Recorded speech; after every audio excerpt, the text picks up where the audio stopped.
Now we'll go into the Sabbath. All right, we're going to show everyone according to the scriptures what is the Sabbath today. But we're going to start from the premise of the Christian church. The Christian church main day for worship is Sunday.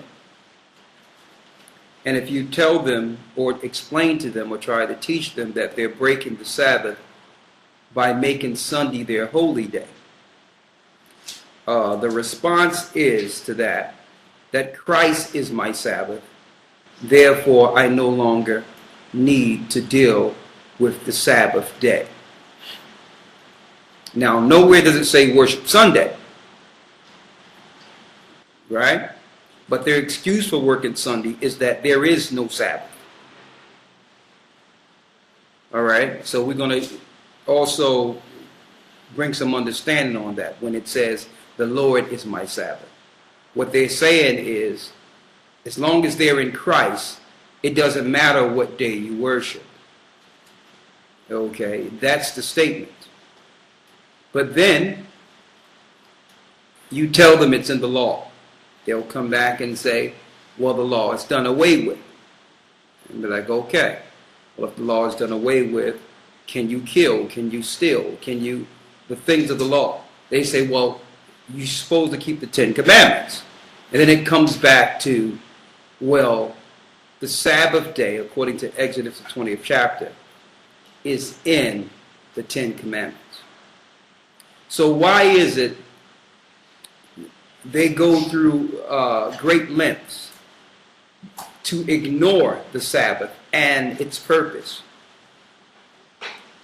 and on the other side uphold Sunday worship as a law to themselves? That is the question. First of all, for brothers and sisters, and we receive letters on this so you can have this going forward, in order to understand this, we must first go into the Old Testament and establish what the Sabbath is. Now, when Christians come and say, well, the Sabbath was under the law of Moses, and the law of Moses is done away with, therefore, I don't have to deal with the Sabbath, they're 100% incorrect. And they're not doing this on purpose. Keep in mind, brothers and sisters, that's why you have to be patient with people when you deal with them. This is what they've been taught. They don't know anything otherwise. They believe the Sabbath is a Jewish thing that happened in the Old Testament, and they have nothing to do with that because that was under Moses. This is what they were taught. It's not as if they're doing this on purpose, so you must always have that in your mind. And give them the understanding to go back into the scriptures and weigh the scriptures, okay, amongst themselves. First of all, that's an untruth, that the Sabbath started with Moses. All right? Let's get the clarity of when the Sabbath began. Let's go to Genesis, the first chapter. When the Sabbath began. We're going to bring that up to when the Sabbath began and why Christians worship Sunday today. Move it all the way up in a complete lesson. All right? Let's go to Genesis, the second chapter, and the first verse. Go ahead. Genesis chapter 2, verse 1. Thus the heavens and the earth were finished, and all the host of them. And on the seventh day the Most High ended his work which he had made, and he rested on the seventh day from all his work which he had made. He rested on the seventh day from all the work that he made. That was the Most High. This, a matter of fact, as you can see, Adam was already just created. So there was no such thing as Moses. Christians need to know this. Have they been tricked? Have they been bamboozled? Matthew, the 24th chapter, Christ gives us a warning that many shall come in my name, saying, I am Christ, and shall deceive many. So those that are using Christ's name, some deception will come in from the hierarchy of their religion to deceive the people into believing they're following Christ. But in fact, they'll be following Satan. Now, the people are ignorant to this. They have no idea. I mean, especially our people who came from slavery. We have no history to draw from to know if we're being deceived by those who are teaching us, these institutions. These institutions, we know, even if you're in a Christian church, you know, these institutions that established the New World or established what we call the Western world, we know they are satanic. That's without a doubt. So they would infiltrate and eventually teach the slaves to follow their God. That's the point we're trying to push through here, to let you understand. So you can study on your own and not take what the theologians who are established are telling you. They have an agenda. They'll lie to you, and because you have no source to go from, you'll just accept it as true. They'll lie and say, well, the Sabbath had everything to do with Moses. Christ is our Lord now. You don't have to worry about Moses. Well, the Most High is saying here in Genesis, the 2nd chapter, that he hallowed the 7th day of the week. All right? And that was before Moses. Okay?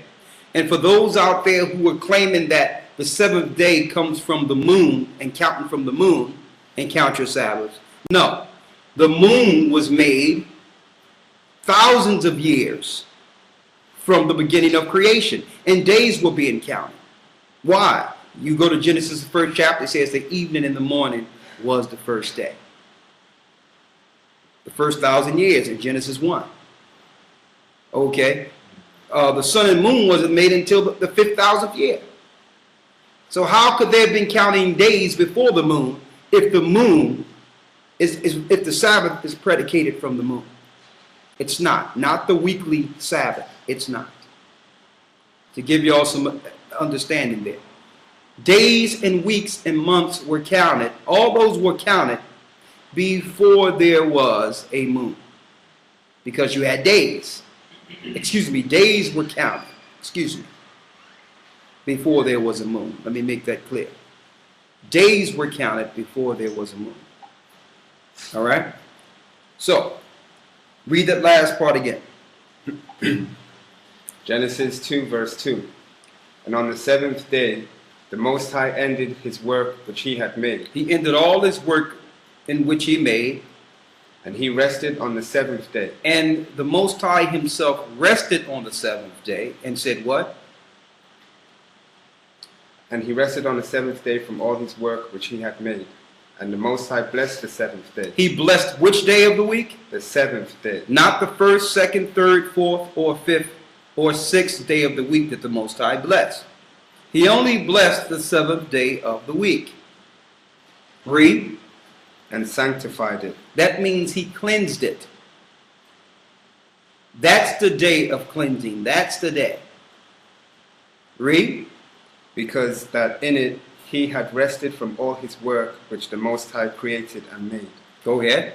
These are the generations of the heavens and of the earth, when they were created in the day that the Most High power made the earth and the heavens. So it was created, the Sabbath was actually dealt with right after creation, to show you those that followed the Most High would hallow that day. They would understand that day well before Moses.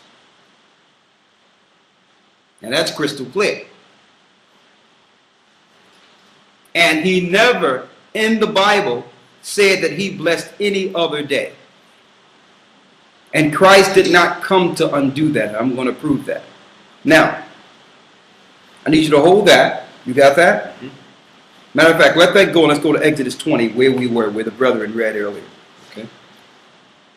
Right? Mm-hmm. Exodus 20, you can follow us. And let's start at the first verse. Exodus 20 and 1.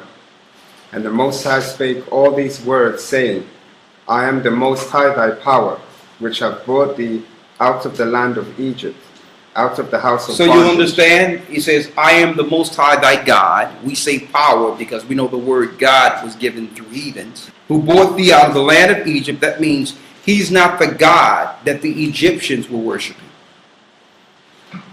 All right? Now, ironically, you would never guess what day of the week was worshipped under the ancient Egyptians. Look it up. The sun. They worshiped the sun god, which was the first day of the week in ancient Egypt. But this God is not the God of the Egyptians. He was the God of the children of Israel who were serving captivity in Egypt. Then he raised up Moses to say, listen, tell Pharaoh to let my people go so they can go to a mountain to worship me, not the God of the Egyptians. So, and I'm bringing this out because most people are taught, especially those who were enslaved, they are taught that all the gods, no matter what society, at the pinnacle is really the creator. It doesn't matter what we call them in different languages. It's really all one God. Well, that is a lie. If that was the case, then why join any particular religion? Why don't just go to any religion and follow it if they all have the same God? Okay? Those gods are Satan. The God of the Hebrews was different. He says, listen, he told Moses, tell my people, it's time for them to go so they can worship me, not the gods of Egypt, who, ironically, was worshiping on a Sunday. Now, this is in the Old Testament right here. Most of our brothers and sisters don't know this. Right? Finish reading. Verse 3. Thou shalt have no other gods before me. Thou shalt have no other gods before me. So the Bible, the Most High God himself, the God of the Bible, tells us that there's many gods. And we should have no other God before him. So if we are worshiping a God that was set up for Sunday, and it's separate from the God of the Bible, that's going against the Most High commands. Read that last part once again. Verse 3. Thou shalt have no other gods before me. Thou shalt have no other gods before the Most High. Read. Thou shalt not make unto thee any graven image, or any likeness of anything that is in the heaven above, or that is in the earth beneath. Because the gods of the nations are idols. Every religion on earth that is established have an idol with it. Okay? Now, there's another form of idolatry, and that's the worship of man. Most religions out there, if you really examine them, have a man to be held to a high esteem opposed to Christ. You go to the Jehovah's Witnesses, people talking about Charles Taze Russell.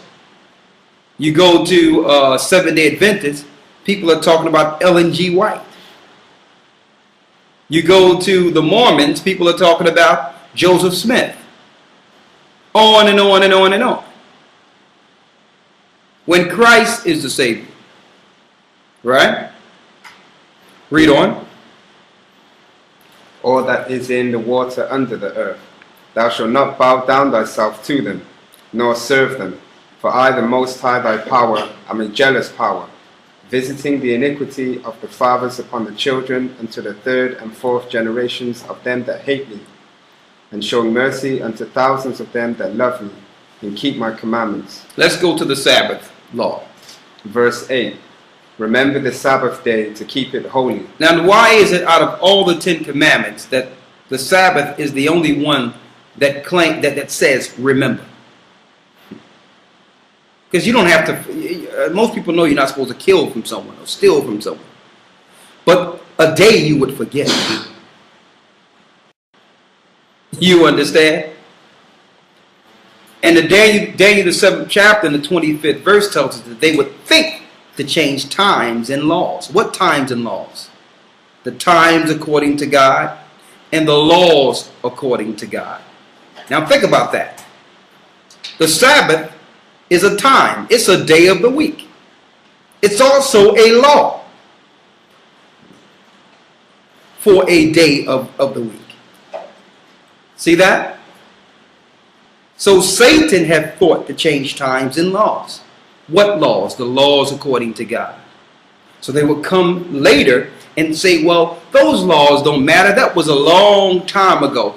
As if the Most High is changing based on time which he created, when he's not subject to space or time. This is how they get you. They slowly ease you into believing it's okay to break God's law. Well, that was a long time ago. Things done changed now. Yes, man have changed. Satan's influence of the earth is at a height. That's the only change. But the Most High haven't changed. Let's get that real quick to prove that. Make sure y'all write down these precepts. I'm going to ask some questions on them. Malachi 3 and 6. For I am the Most High. I change not. No, I changed. I'm a little different now because that was back in the day. I change not. No, that was a long time ago. For I am the Most High. I change not. Well, the Most High is saying, well, I used to be that way, but since people have grown a little bit, I'm just going to switch up my program a little bit so they can accept it for today. I change not. Read. Therefore, ye sons of Jacob are not consumed. Because if the Most High changed, then we would be utterly destroyed. Because he promised in the Old Testament, in Jeremiah 31 and 31, that as long as there's luminaries, sun and the moon, that Jacob will never cease as a people before him. Jeremiah 31 down to 35. So if that's changed, the Most High Sabbath, then the fact that we will be eradicated, the Most High going to change that too then. That he's going to destroy all of us. All right, so no, the Most High have not changed. His word is bound. It leaves and it don't come back void. He blessed the Sabbath before there was Moses in the beginning. And the Most High never changed that. And he didn't send his son to change that either. All right, now I'm going to prove that. Let's go back to Exodus 20. Go ahead. Verse 8. Remember the Sabbath day to keep it holy. 6 days shalt thou labor and do all thy work. So 6 days is what you will call servile work. Working for money or whatever the case is. Read. But the 7th day is the Sabbath of the Most High thy power. But the 7th day is what? Is the Sabbath of the Most High thy power. That's the Most High's day. Read. In it thou shalt not do any work. You're not supposed to do any work on that day. Thou, nor thy son, nor thy daughter, thy manservant, nor thy maidservant, nor the cattle, nor thy stranger that is within thy gates. That's the law of the Sabbath. We are supposed to remember the Most High, meditate on the Most High, rest on that day, think on the Most High, pray to the Most High. That's the Sabbath. That's the mindset. And we have to watch when we are moving into our own thing and not concentrating on what the Most High needs us to concentrate on that day. Okay? 6 days, you got enough. We have enough time for ourselves 6 days of the week. So it's no excuse not to give the Most High his time. Now the problem is the Christians have no problem setting aside 1 day of the week for the Most High, or whom they call God or Christ. That's not the problem. The problem is the day they set aside. It's not the day commanded by the Most High. That's the problem. Now they could easily solve this issue by denouncing Sunday worship. Right? And bringing it and just do it 1 day early. They can easily do this. Right?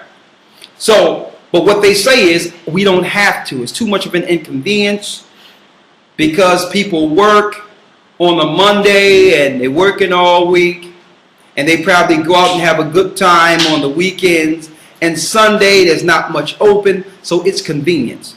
So the Most High is going to change what he consecrated from the beginning of creation to convenience you so that you can go out and party on Friday and Saturday night. Well, most people are home at that time, so that's the most convenient day to worship the Lord. This is what they tell you. Or, because they know that's not good enough for some people. Some people, they can say that, like, well, okay, at least I'm praising God, so that's good enough. I know what I'm doing in my heart. This is the mindset of Christians. But for others who are reading the Bible, they need more content. That's not good enough to tell someone not to follow what you can read with your own eyes. So for those who have some biblical prowess with them, they say, well, Christ did away with the Sabbath, and he says that he's the Sabbath. He's the Lord of the Sabbath. And they'll twist that to make you believe Christ said, well, don't worship on the Sabbath, worship on Sunday. When Christ never said that. But before we go there, let's give you some examples in further detail of what we were not to do on the Sabbath. Let's go into the book of Nehemiah 13. Nehemiah 13, verse 15. In those days saw I in Judah some treading wine presses on the Sabbath. So these people were treading wine presses. That means they were pressing to make wine. Right? Going to work. Wine, you produce wine, let it ferment. This is the way to make money. Like vineyards. Working at the vineyards. Read. And bringing in sheaves and lading asses, also wine, grapes, and figs, and all manner of burdens, which they brought into Jerusalem on the Sabbath day. And I testified against them in the day wherein they sold victuals. They sold victuals. So they set up stands like vendors selling.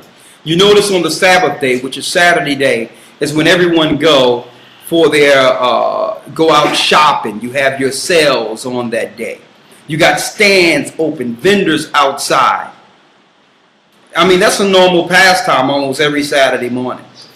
You go out to the markets are filled. A lot of you don't even understand that whole ideology is pagan. Satan set it up that way so that all the people who are with him would actually destroy or stomp on the day that the Most High consecrated from the beginning. He made it like that purposely, so that while the angels are quiet and the heavens are quiet, there's all this noise going on.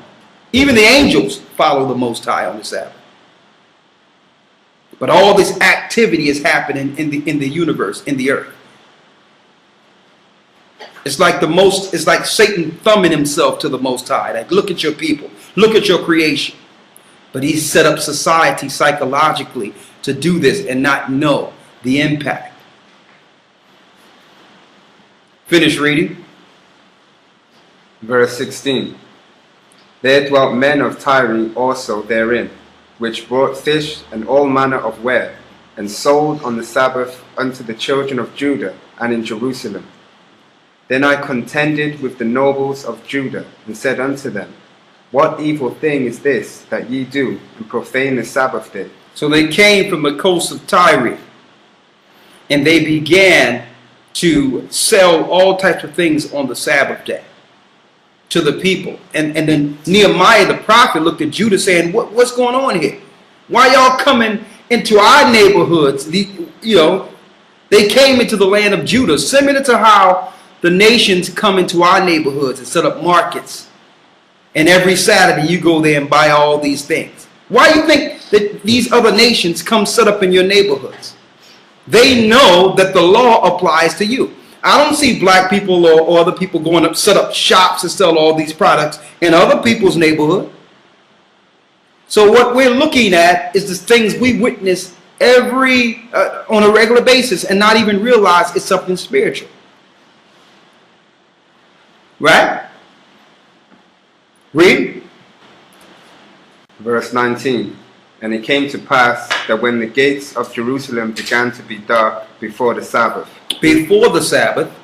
I commanded that the gates should be shut. And so Nehemiah the prophet came out and said, listen, shut these gates. We're not letting anyone in that's going to be selling things to our people as a pretext to tempt us to go against the law of God. Read. In charge that they should not be opened till after the Sabbath. You do not open these gates until the sun go down.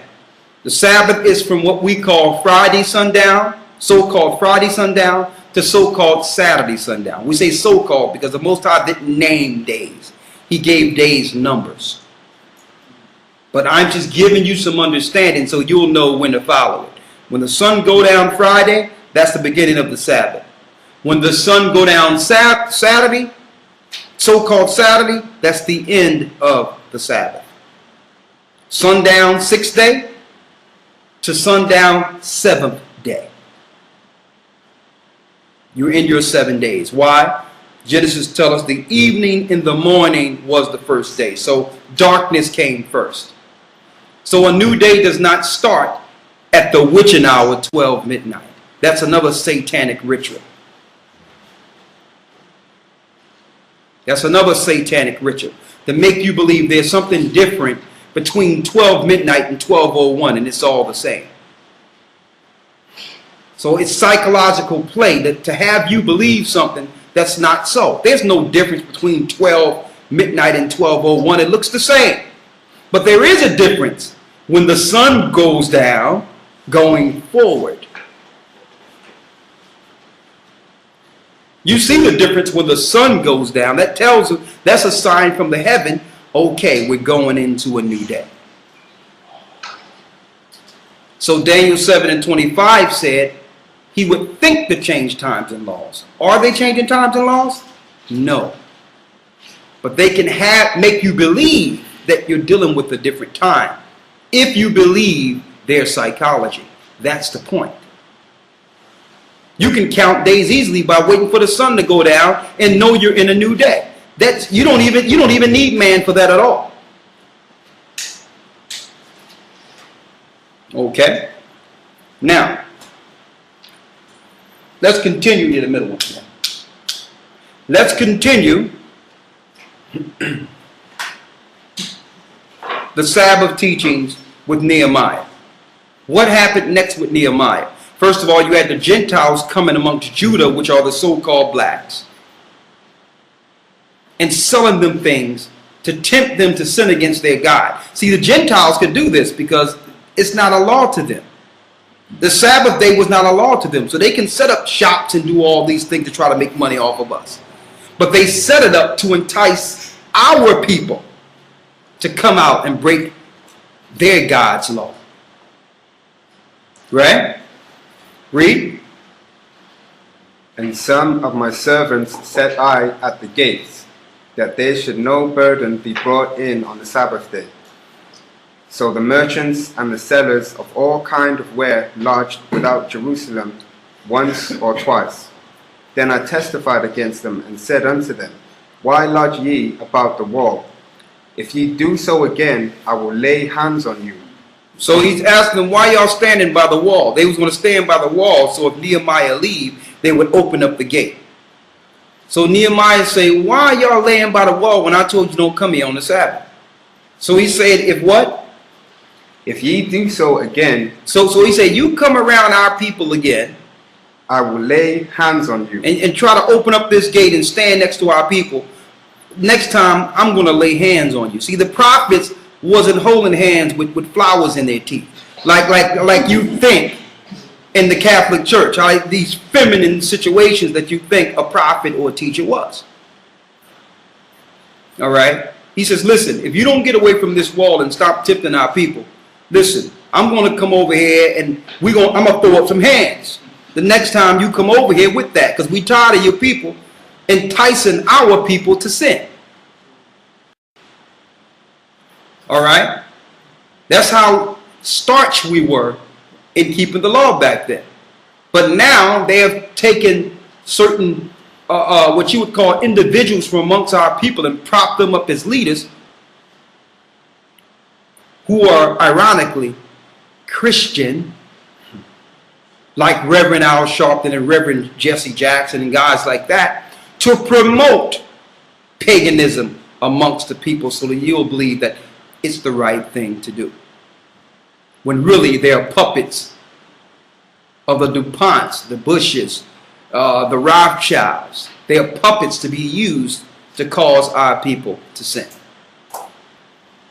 So Nehemiah stood up and said, listen, if you continue to do this, we're going to lay hands on you. Now that's in the Bible, right? Now, but the Christians will say, well, that was back then. Something have changed now because Jesus came. This is what they said. Let's go there. Dealing with the Sabbath with whom they call Jesus. And I'm going to say whom they call Jesus because during Christ's time, there was no such letter as the J. So there was nobody on earth anywhere calling Christ Jesus. And that's a whole nother conversation in itself. For those who don't know, Christ's name in the Hebrew is Yeshua, which means Savior. That's his name. Yeshua is his name. Not Yeshua, not Yehoshua, not the names that came from the Jewish Masoretes who injected Latin and Greek tongue into the Hebrew tongue during the first century to dilute the power of the Most High in Christ's name. Knowing that there's power in what they would call, we don't call it that, but they call it spiritual invocation. Knowing that everything we see here was made with the word. There's power in words.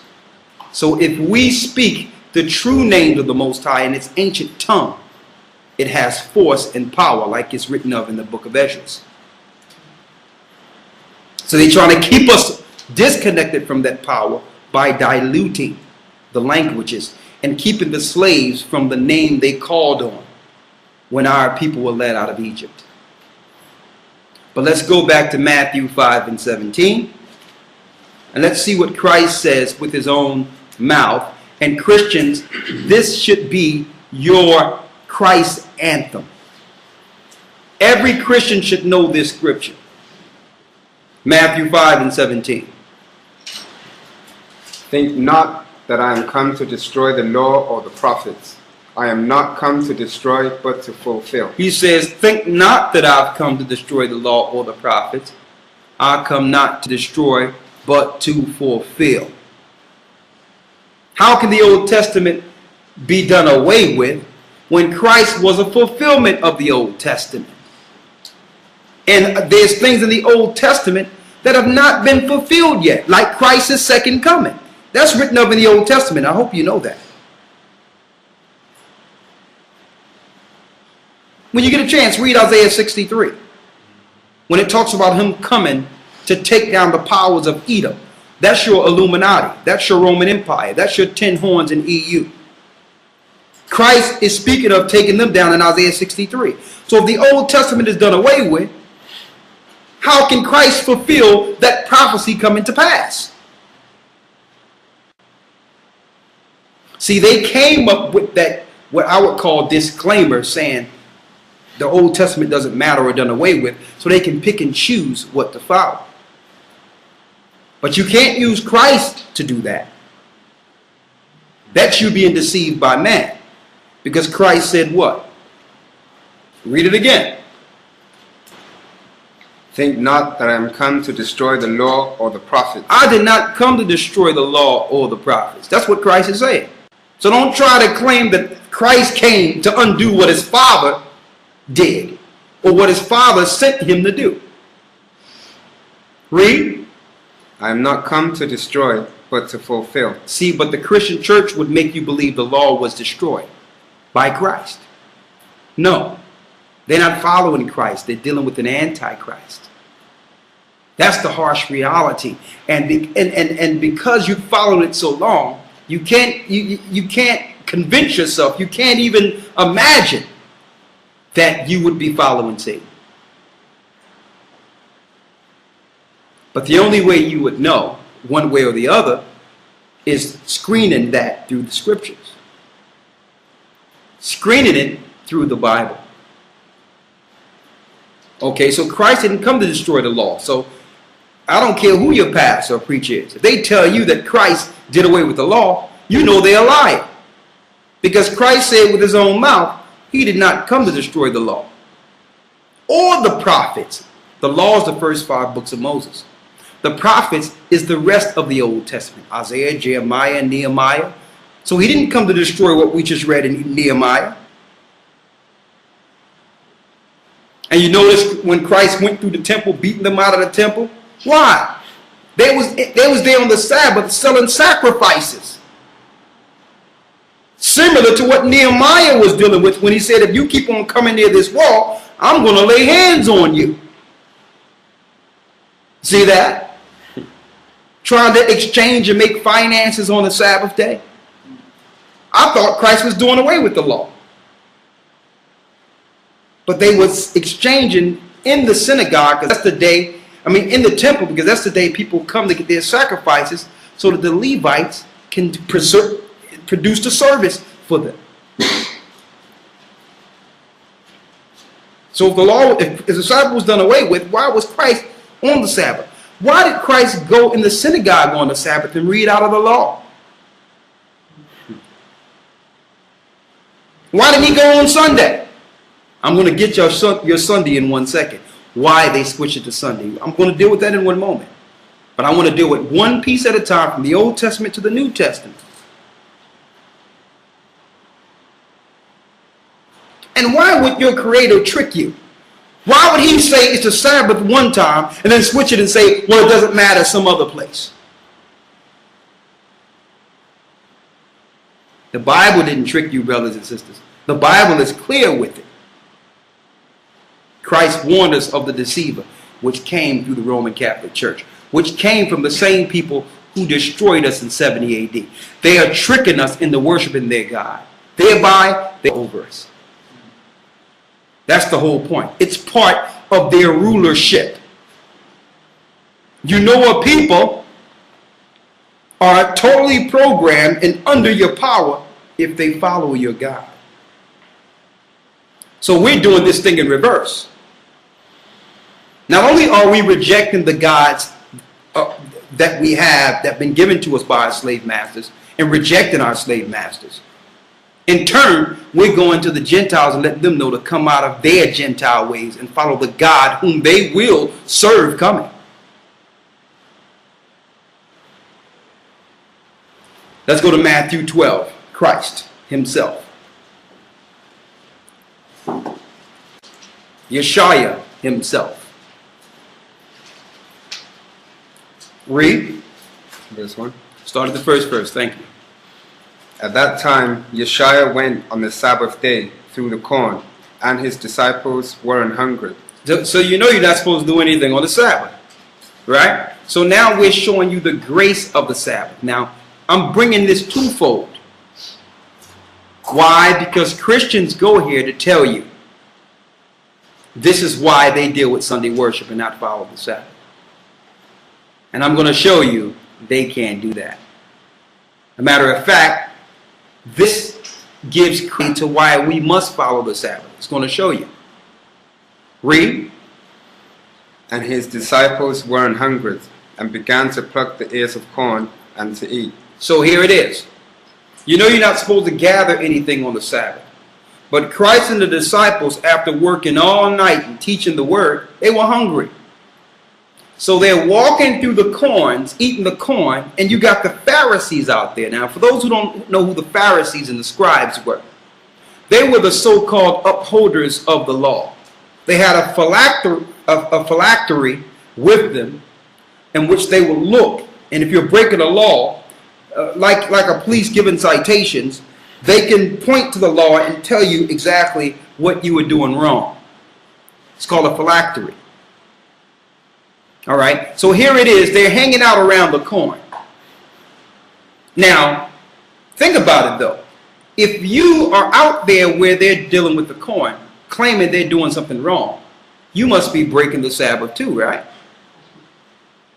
Isn't pointing out a law and working and going back, reporting back to the Pharisees and the administration like a police would, isn't that working?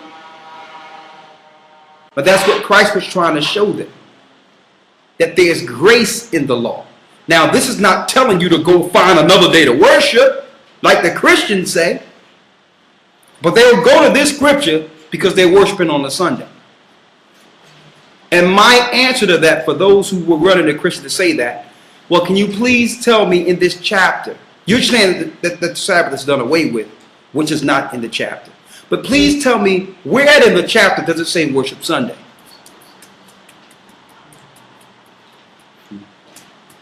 But this is what they're going there for. Right? But let's give you the scenario. Christ and the disciples are tired. They're eating, plucking the corn. Now, Christ knew that, but he wanted to show the Pharisees and scribes something too. Read. Verse 2. But when the Pharisees saw it, they said unto him, Behold, thy disciples do that which is not lawful to do upon the Sabbath day. So he went to Christ. Went straight to the head. Well, your disciples is doing some things that you're not supposed to do, during the Sabbath day. People are not supposed to be out here. What did Christ tell them? Verse 3. But he answered unto them, Have you not read what David did when he was an hungered, and they that were with him, how he entered into the house of the Most High, and did eat the show? Now you notice he's going straight in the Old Testament. Why? Because these Pharisees and scribes were experts of the Old Testament. That's the difference between those that were back then and the Christians and people that are following now. You understand? The Christians have no idea what was going on in the Old Testament. Therefore, they don't understand the New Testament. Because the slave masters say, don't worry about the other half of the book that Christ came to fulfill. Because, you may learn too much. You may find out that you the people, 28. Don't worry about that. Just deal with Christ and the stuff we're programming you in the theologian seminary colleges, and take that back to the ignorant in your neighborhood so that we can continue to poison and kill them. That's what you do, slave. And do it. And while you're doing it, make sure you sign up for a 501c3. Get tax free. We're going to make sure you don't have to pay no taxes as long as you go lie to the people. And if you say anything against politicians, we're gonna take you down and everything, your finances, because you signed this contract. Okay? That's how it works. Finish reading. How he entered into the house of the Most High, and did eat the showbread, which was not lawful for him to eat. So David went and ate the showbread, which was not lawful for him to eat in the Old Testament. Why? Because the Most High was dealing with David. Christ would be fulfilled by going through David's loins. So David was dealing with war. His men was dealing with war. They were hungry. The only place there was food was the showbread in the temple. Now you know anyone touches showbread, you're dead on the spot. But David was given grace so that his army could have energy to continue the will of the Most High. Now, are you going to say David is wrong? That's what Christ is showing them. What Christ is showing them, is there room for grace on the Sabbath to do good if it's the will of the Most High? The Sabbath is not supposed to be a burden to you. There is grace on the Sabbath to do good. That's what he's showing them. Right? Because everything was the law. Well, what about, and the Most High didn't give us the law so that we can be restricted. He gave us the law to be free, to follow it in the Spirit. But these guys wanted to use it as an excuse to penalize. You understand? This is what makes me better than you now, because I'm doing it and you're not. Or penalizing people. That's not what the law is about. It's about looking to follow the Most High the best of your ability and showing him your obedience. Don't have anything to do with another man. While we're putting this out there for the Christians, it's because they're purposely moving our people into satanic worship. It's purpose. That's the difference. We're not trying to say we're going to penalize you if we see you doing something on the Sabbath. We're letting you know you're being tricked into believing that Sunday is the Sabbath.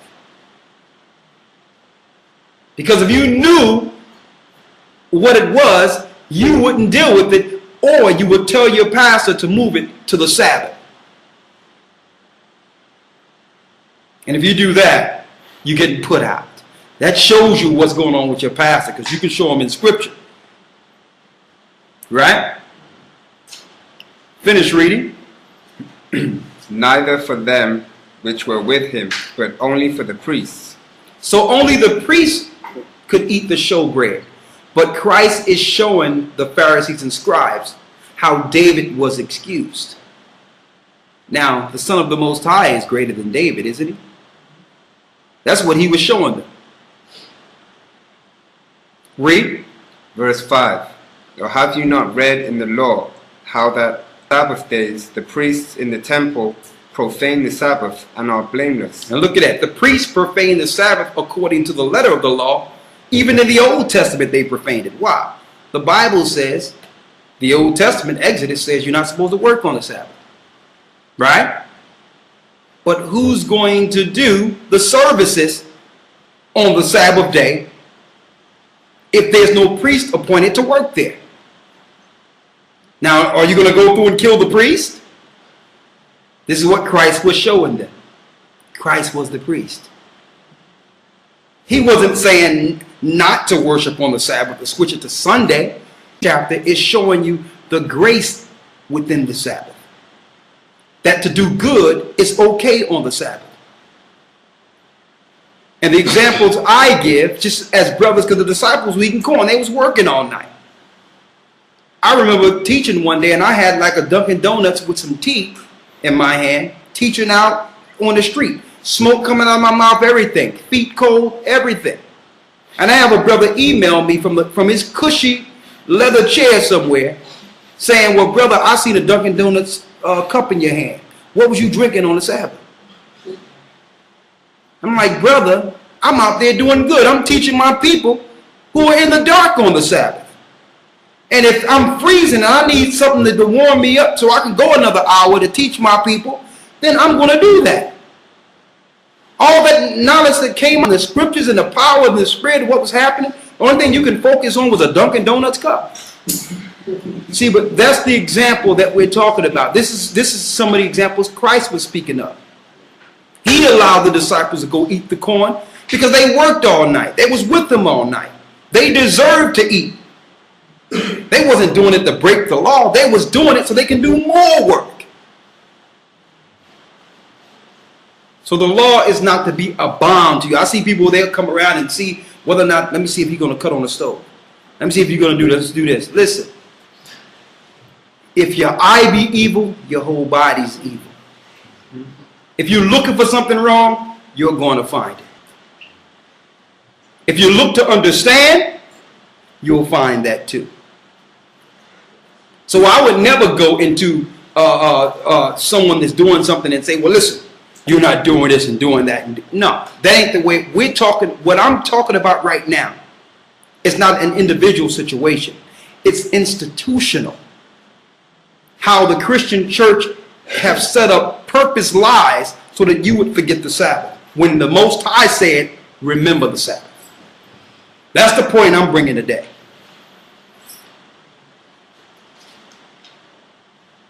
And you know what? There's not, I don't care what day of the week we're in. There's not a week that go by that I don't know, okay, it's the Sabbath. It's in our minds. Now we're remembering the Sabbath now. Now it's slowly but surely picking things up and learning how to operate on the Sabbath so that when we're in that wilderness, it's not broken. Okay? So for those that aren't doing anything on the Sabbath and just want to be safe, there's nothing wrong with that either. Don't sit back and try to claim that somebody's doing something wrong on the Sabbath because they're doing good. See the difference? I'm not going to blame you. If you want to sit in the corner all day, 24 hours just to be safe, you don't do anything on the Sabbath, I'm with you on that. I don't disagree with it. If you don't want to do anything but sit there in a corner and look at a wall, that's fine with me. But don't look at someone else and say, well, what you doing on the Sabbath? All right? You can't do that. Let's go. Verse 6. But I say unto you, that in this place is one greater than the temple. He says, in this place is one greater than the temple. So he gave those Pharisees a lesson. Christ is greater than David. He's the Son of the Most High. He was the first spirit created. The first of all creatures after the Most High and the Holy Spirit. And through him was everything created. And that was the spirit that came in the earth to be an example according to the law, to die on the cross for those who are under the law, to give us an opportunity to receive truth. Read. Verse 7. But if ye had known what this meaneth, if you would have known what this meaneth, I will have mercy and not sacrifice. I would have mercy and not sacrifice. What Christ was telling them that, listen, here's someone who can give you mercy. Instead of under the law, something needing to die. That's what he's showing him there. Mercy and not sacrifice. Read. Ye would not have condemned the guiltless, for the Son of Man is Lord even of the Sabbath day. And this is what Christians say. Well, Christ is Lord of the Sabbath. He is Lord of the Sabbath. But where is it that he say, switch it to Sunday? He is Lord over the Sabbath. Why is that? Through Christ now, you don't have to deal with bringing a sacrifice on the Sabbath and on holy days anymore, because he went to the cross. He's the Lord over it.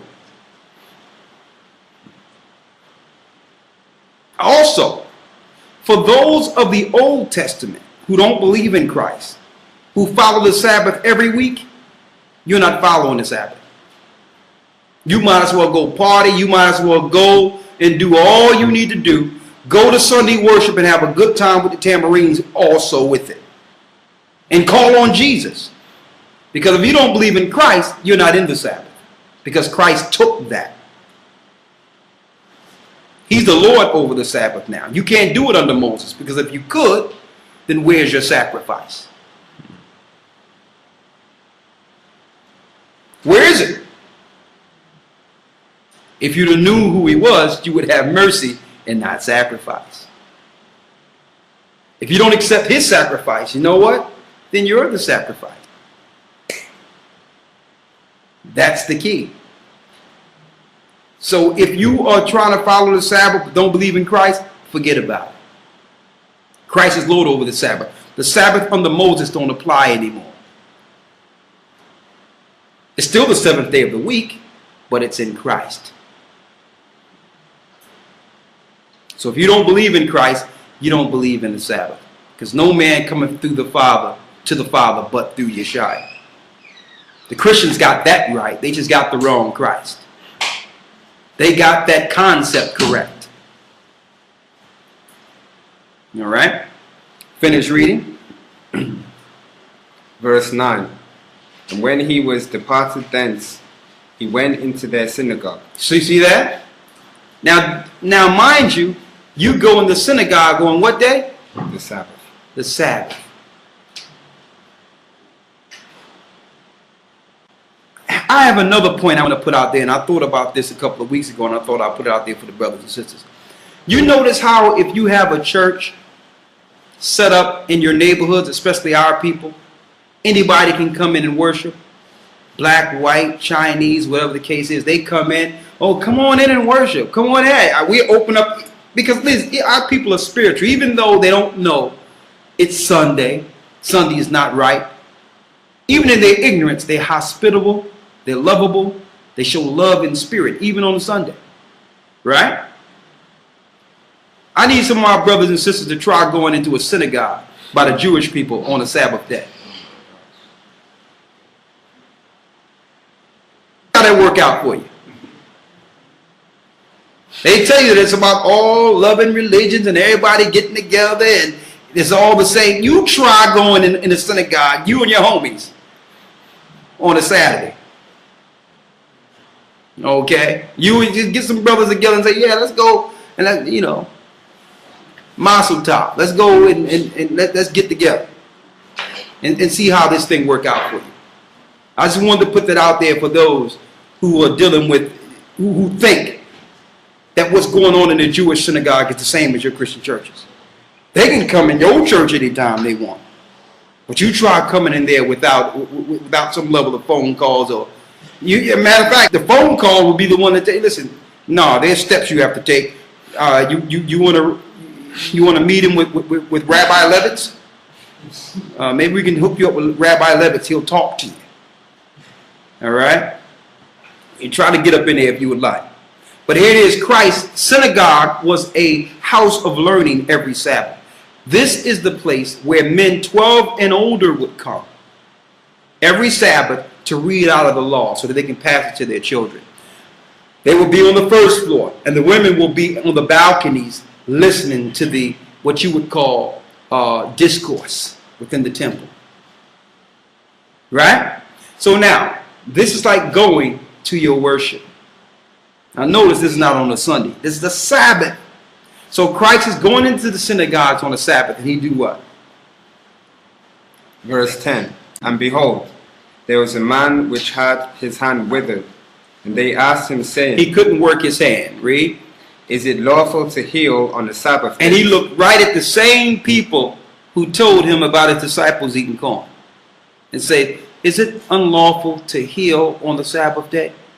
So where was the healings being done? On what day? You got it. Come on. The Sabbath, not Sunday. You got it. Now suppose I can prove they was doing this even after Christ was crucified. Because y'all claim after Christ died, the Sabbath was done away with.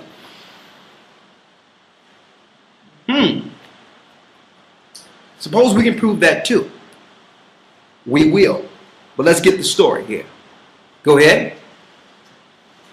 And asked him, saying, is it lawful to heal on the Sabbath day? Is it lawful to heal on the Sabbath day? Now, according to how they tried to uphold the law, no, it's not lawful.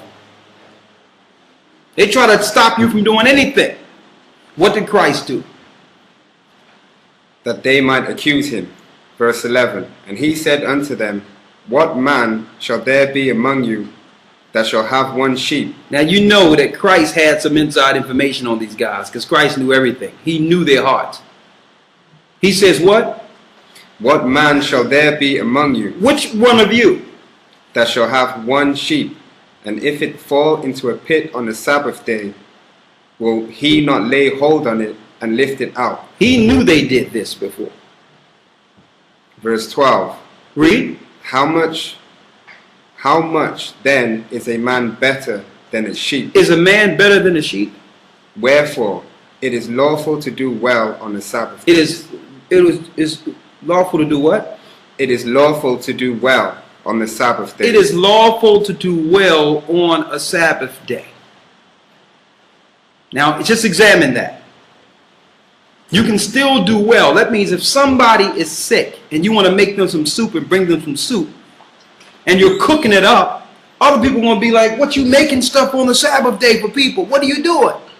Listen, you have no idea why I'm doing what I'm doing. I'm doing it to heal my brother. See that?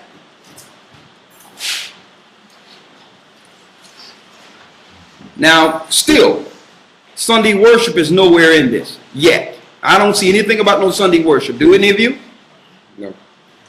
Okay. Read. Verse 13. Then saith he to the man, stretch forth thine hand.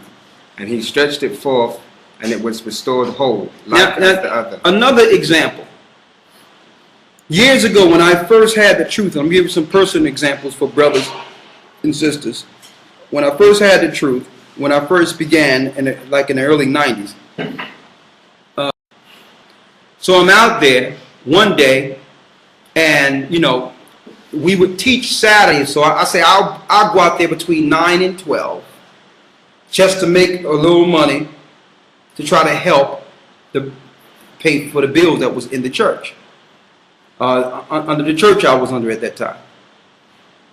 Now, one guy comes out who didn't believe in Christ, but he was from one of the old groups. I think Prophet Cherry from Philadelphia, who knew they were Israel.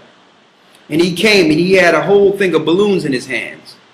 And he was dressed like the old thing. He had the old dress on. I'm like, how you doing, brother? He said, Shabbat Shalom, brother. I'm like, Shabbat Shalom, brother. He was like, yeah, brother, I heard you speak a few times. I'm like, well, all praise to the Most High. Everything is okay. I mean, would you like some oil or whatever? You can get some oil. And he said, well, brother, I don't, hear you selling oils on the Sabbath, brother. He's like, we'll talk. We'll talk soon. And he starts smiling. I'm like, brother, you got balloons in your hand. You going to your daughter's birthday? He was like, yeah, my family's birthday today. I'm like, it's okay, brother. Shabbat Shalom. It's like they'll sit there, you understand? You came out to get balloons for a party on the Sabbath, and I didn't say anything. But then you will look and say, well, what you doing? I wasn't getting money for myself. All the money that day was going towards helping the building be paid so other people can come in and learn. But I didn't have to explain that to them. You have so many people who are looking at what you're doing and don't know the purpose of it. And that's the example. That's why Christ told the Pharisees and scribes and those that are looking to try to make themselves better than you, that if your eye be evil, your whole body's evil.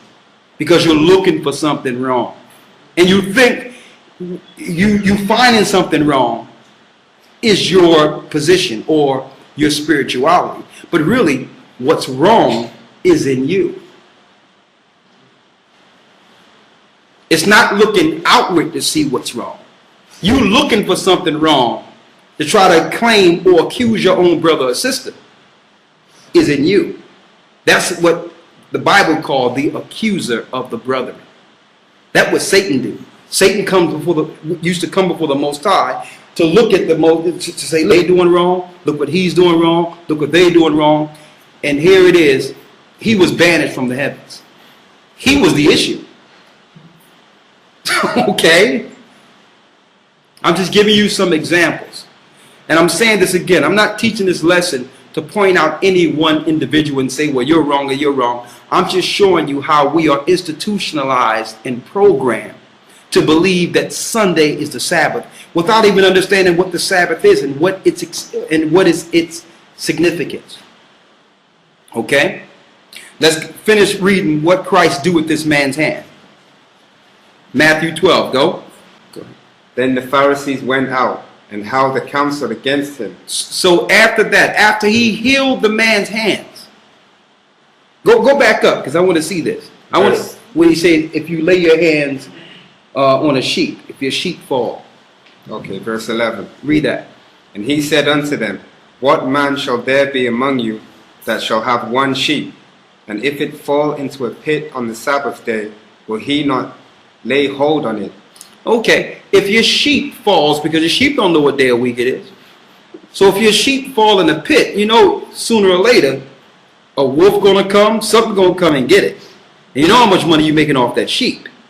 You sharing it for wool each year. It's used to help deal with the ground and help fertilize the ground. So you can grow your veggies. So the sheep did a lot. A sheep is worth more living than dead. So he said, if your sheep fell in a ditch on the Sabbath, would you just leave it to die? But here it is, you care more about that sheep than your brother's hand? Your brother who can't use his hand? Read. Verse 12.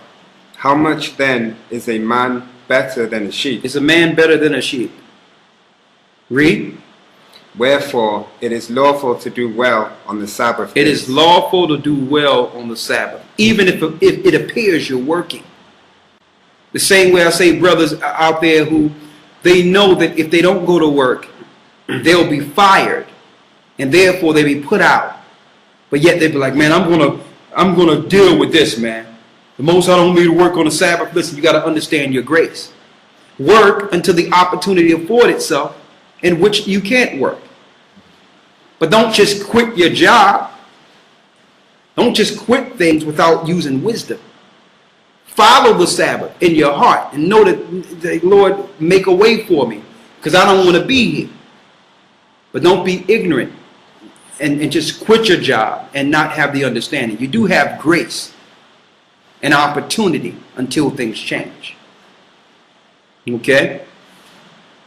And then once you get a little rapport and go through, do what the Jewish people do. Get a note from the synagogue or just send a letter and say, listen, I need a note for clearance for my religion after you made it through your probationary period at your job or whatever. And according to the law, they can't fire you for religious purposes. But do things right. I'm saying for those who want to be off on the Sabbath. And for no reason whatsoever should any of our people be in any of these clubs shaking whatever on Friday night. Okay? There's ways of being, not on Saturday night either. What I'm talking about. Friday or Saturday night, should we not be someplace all up in some things where you just, with the music going and you doing some stuff. Right? Read. Verse 13. Then saith he to the man, stretch forth thine hand. Stretch forth thine hand. And he stretched it forth, and it was restored whole like as the other. And his hand was made new. Read. Then the Pharisees went out and held a council against him, how they might destroy him. You would think the council that was held would have been mad. You see him heal that man's hand? That must be the Son of the Most High. Is he the one that's written? It's like, listen, let's kill him. And for the Christians, he did this on a Sabbath, not a Sunday. Think about that. Think about that for a moment. Now, why or how is it that Christians believe that Sunday is the Sabbath? I have something here I want you to read if you don't mind.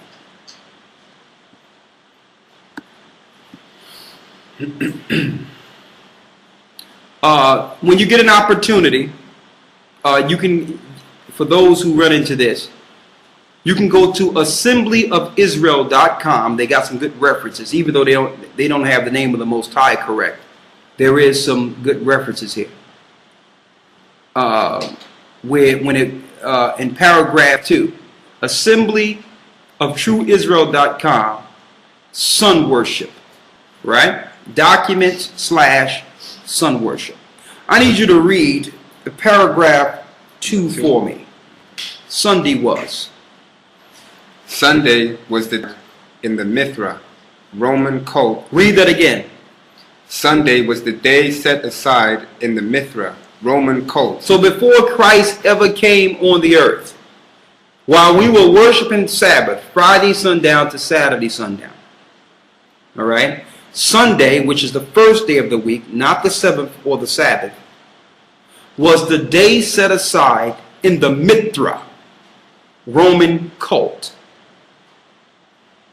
Sunday was an occultist teaching of the Romans, every Sunday worship. Now, you notice that if you don't worship on a Sunday and follow the Sabbath, they claim you in a cult. Did you notice that? Think about that for a moment. And we're not here to give any credence to Seventh-day Adventists at all. They're just the Jehovah's Witnesses on a Sabbath to make you believe they're following the law. But a lot of them eat shrimp, crab, lobster, do everything. The only thing they're doing is Friday sundown or Saturday sundown. Okay? So Sunday was set aside in the Mithra. M-I-T-H-R-A. Make sure you document that so you can do your own research to know the origin of your Roman Catholic religion. As what? As its official day to assemble together to worship its sun deity. To worship its what? its sun deity. Its sun deity. Now you notice earlier I said that even ancient Egypt was worshiping the sun. Now the Romans are worshiping the sun. Do you notice on your money, which you have your eagle, which is the Romans, it also have the Great Pyramid with the all-seeing eye? You notice that on your dollar bill? It's all the same gods, the same worships under Satan. The same God that the Most High destroyed, him and his government under Pharaoh, to let our people go, is the God you're worshiping. Satan. I have more. Read. Roman Emperor Constantine Constantine, which was a known pagan, legislated Sunday as a day of rest dedicated to the Greek and Roman sun god Helios. Helios. Hold up. Constantine legislated. That's a law. So you're saying God's law is done away with, and you picked up Constantine's law. 321 AD, 300 years after Christ, quote unquote, now the satanic Sunday worship going mainstream. Slaves in captivity have to worship their God to show an allegiance to their master. That's how you got it. You didn't voluntarily become a Christian, did you? No, it took a lot of lashes for you to get to this point. A lot of lashes. For those who didn't want to follow, you are out of here. You seen Massa with a tree in his house, and you wanted a tree in your house. In Jeremiah 10th chapter tell you about that. That's ancient Babylonian. So happened, yeah, you got it. Babylonians worshipped on a Sunday, first day of the week. Right? Finish reading the point here. So Constantine made it a law, legislation now. It's not a secret cult anymore under the Romans. They're coming out in the open. And Constantine make it a law, legislature, under what? Under the god Helios. Now think of modern day Christian church today. They tell you if you're not following the government, you're not following God. Obey your government. Right? So what God was Constantine following? The same God as your Christian churches. He established it. It was a compromise. Of course, you slaves are not supposed to know all this. You just follow what you see your slave master do. You seen the 5-pointed pentagram on the top of his tree every December 25th, which is ironically Nimrod's birthday. And you say, well, it's a worship of the sun. But what sun? The son of Satan. Finish reading and write what I'm writing. Okay. Constantine worshipped Christos Helios. Go ahead. Which means S-U-N. Go ahead. The Roman Catholic Church venerates Sunday as its Sabbath even today. So Sunday is the Christian church's what? Sabbath. Even today. So you following the Sabbath. Satan's Sabbath. Even till what? Even today. Even till today. Hope you all can see that. Don't use Christ as an excuse of why you're worshiping Sunday. Constantine gave you that law. So the pastors will tell you, the Christian church will tell you, oh, the law done away with. But yet you're following a law by Constantine. So what you're really telling the people, don't follow God's law in the Bible. Follow man's law. The same men that Christ said would deceive you. And you should know better anyway. How can those enslave you give you your doctrine, give you your belief? Now, to cover the fact that they're worshiping an occult, Mithra, sun worship, and the ancient Babylonian worship of Tammuz, which the women was in the church every Sunday crying to Tammuz like they do in church, crying to Jesus every Sunday. to hide the fact that you was following these foreign ancient demonic deities. They made more to deceive the ignorant. When I say ignorant, I'm not saying it in a condescending manner or a derogatory manner. That means you don't know. That means you wasn't exposed to the truth. You don't have anything to combat the lies. That's what ignorant is. You just don't know. So more what you would call evil psychology, knowing that there's no place in the Bible you can excuse Sunday worship, they began to tell people that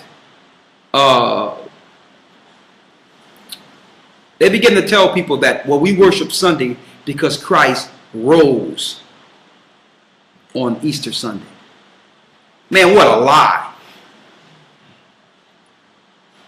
What a lie. First of all, Easter is from the goddess Ashtar, ancient Babylonian, the mother of Nimrod and Tammuz, and so-called incarnate son of God, Tammuz.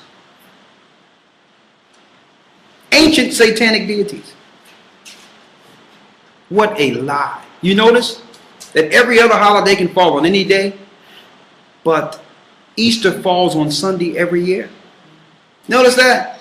The first Easter after the spring equinox, that's ancient Babylonian and pagan. You're worshiping the S-U-N, not the S-O-N. They pattern the Sunday holiday after the sun equinox. The S-U-N equinox. Look it up. So this is how they know when Easter will fall every year. It has nothing to do with Christ.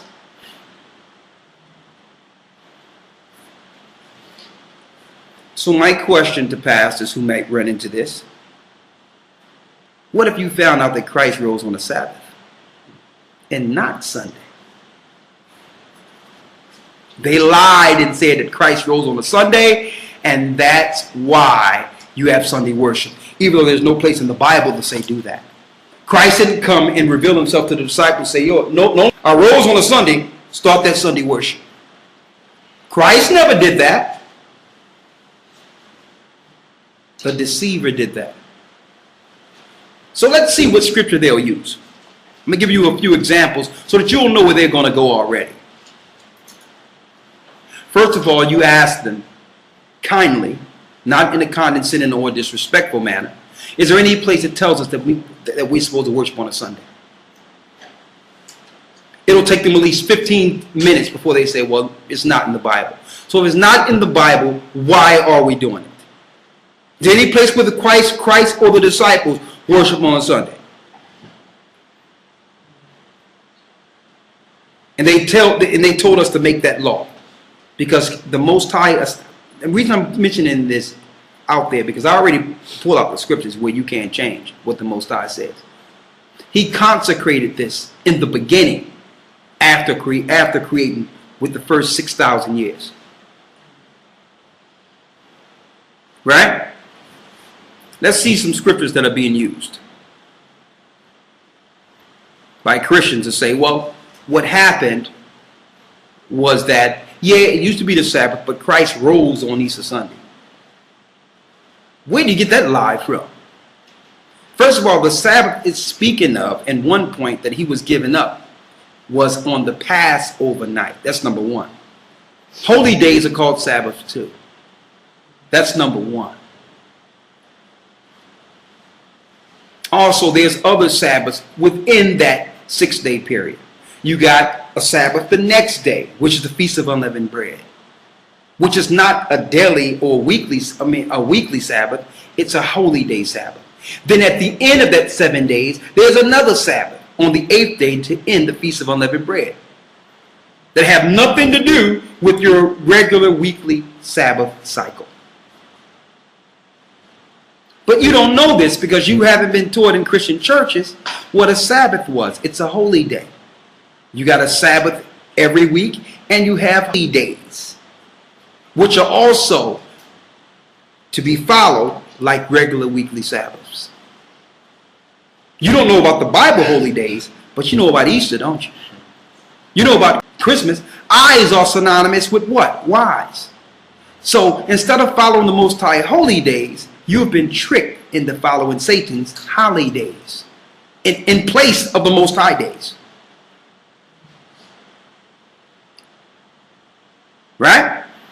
Christmas, Easter, Thanksgiving, and all the other ones. St. Mary's Day, all this stuff. Man, the Christians, the Catholic Church got so many satanic days. But if I ask you, well, what is the Feast of Unleavened Bread, the Feast of Tabernacles? What are they? And you will look at me like you seen a ghost. When those are actual holy days, you can read in your Bible Leviticus 23, Day of Atonement. Now, of course, we can't follow it the same exact way, but we can at least remember it. It was the days of our forefathers. Hey, the day of Pentecost, which is the Feast of Weeks, is what the disciples were dealing with in the book of Acts, when the Holy Spirit came down on them and they heard each other speak in their own tongues, so that the gospel could be taken back to their respective lands and their languages. Not for them to sit there and scream some stuff nobody knows, talking about a fire going down their back. All right? But that was even a holiday. That was a holy day after second chapter. All right? What scripture do they use to say that, well, it's been switched to Sunday? They say that Christ rose on a Sunday. And therefore, I mean, what type of madness is that? So if something happens just because of an event that happens, you can actually change what the Most High said. Just that alone is not good enough. But this is what they say. Let me show you what they use. Let's go to Matthew 28. This is what they use. Matthew 28 and 1. Let's read it. In the end of the Sabbath, In the end of the Sabbath, as it began to dawn toward the first day of the week, as it began to dawn upon the first day of the week. So the first day is not here yet. Read. came Mary Magdalene and the other Mary to see the sepulchre. Go ahead. And behold, there was a great earthquake, for the angel of the Lord descended from heaven, Go ahead. and came and rolled back the stone from the door, and sat upon it. Go ahead. His countenance was like lightning, and his raiment white as snow. And for fear of him the keepers did shake, and became as dead men. And the angel answered and said unto the woman, Fear not ye, for I know that ye seek Yeshua, which was crucified. Go ahead. He is not here. He's what? He is not here. He is what? He is not here. He was gone before the Sabbath out. If they came and it was dawning on the Sabbath and the first day didn't come in yet, and they said that he was gone already, Christ rose on the Sabbath. So why are you worshiping on Sunday? Before the first day of the week, he was already gone. So that takes care of that lie too.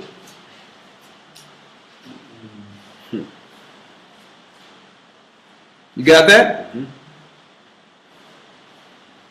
I mean, this should be enough, right?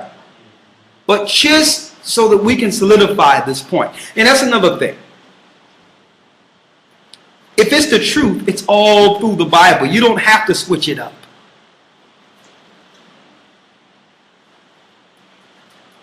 You have to switch it up if you start claiming that the God that told you one thing then switched it to something else. That's when you got to start changing and maneuvering around a lie. Through the Sabbath from Genesis to Revelations. But nowhere you can give me Sunday worship. Anywhere in the Bible. Not once. So what they did was, they said, well, you know what? We're going to look at every scripture that says first day of the week. We're going to look at every scripture that says first day of the week, just to make the ignorant believe that it's speaking of Sunday worship. Let's get the one with Paul. Let's get the one in Acts first. And then we're going to get the one with Paul. 1 Corinthians 16. They'll bring this out for the ignorant, to make you believe that people were getting together in church on a Sunday. Start at 1 Corinthians 16 and 1. Now concerning the collection for the saints. Now this is the collection of the saints. That means you come together to collect finances. Read. Treasury. Go ahead. As I have given order to the churches of Galatia, even so do ye. Upon the first day of the week, let every one of you lay it by him in store. Lay it by him in store. Read. As the Most High have prospered him. As the Most High has prospered you. Go ahead. That there be no gatherings when I come. So that you don't have to get the money together when Paul get there. Read. And when I come, whomsoever ye shall approve by your letters, them will I send to bring your liberality unto Jerusalem. Okay, they're talking about the finances that they've taken, so that when he get there, they'll give it to him. Mm-hmm. You know, Christians pull out this and say that's Sunday. Just because they got first day of the week in there and they can't find anything else. Well, they're actually doing it on the first day of the week, because you can't do this on the days they come together for the Sabbath. That's this one too. Okay, so but they use the first day of the week to make you believe it has something to do with worship. He's saying, listen, you choose this day for the treasury and go around a church and you go to their houses and get the money together there and just hold it, so when I come, you don't have to gather and do it at that time. That's preemptive planning, so that the church is not inconvenienced. That's it. Have nothing to do with Sunday worship. But they will pull that out. Or this is what you're going to experience. I've seen it over and over again. I got a few more. They'll throw out a diversion so that we're not talking about the topic anymore. They'll go and you will see it. They'll see, okay, it's nowhere in the Bible. First, they'll start going through the Bible as if as you know it. And when they realize you know it, either they're going to say they're going to get back with you, or they'll start saying stuff like, listen, I don't know, you know, all I know is that God loves my heart, and they'll go into all that. And I'm covered by the blood of Jesus. They will go all there to take the topic off the fact that Sunday worship is nowhere in the Bible. This is what they'll do. Right? Let's go to Acts 20. Let's go to Acts 20. And this is after Christ was crucified, brothers and sisters. Read. Verse 7. And upon the first day of the week, when the disciples came together to break bread. They come together to worship. To break bread. They come together to do the Sabbath. To break bread. They go here too. That means if one of you invited your brother or sister over to break bread on a Wednesday, should that be the new holy day? Just say if it's the fourth day of the week and now you breaking bread with your brothers and sisters. Should we make that a holy day now? But this is where they'll go. Read. Paul preached unto them, ready to depart on the morrow, and continued his speech until midnight. That's pretty much it. They say that's Sunday worship. See, he's preaching and they're breaking bread on the first day of the week. Sunday worship.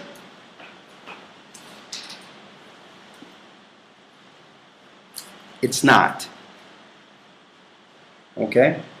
So I hope you got some information about that on the Sabbath. We wanted to clear the whole thing up when it comes to the Sabbath. The best way to follow the Sabbath is to not do your own will.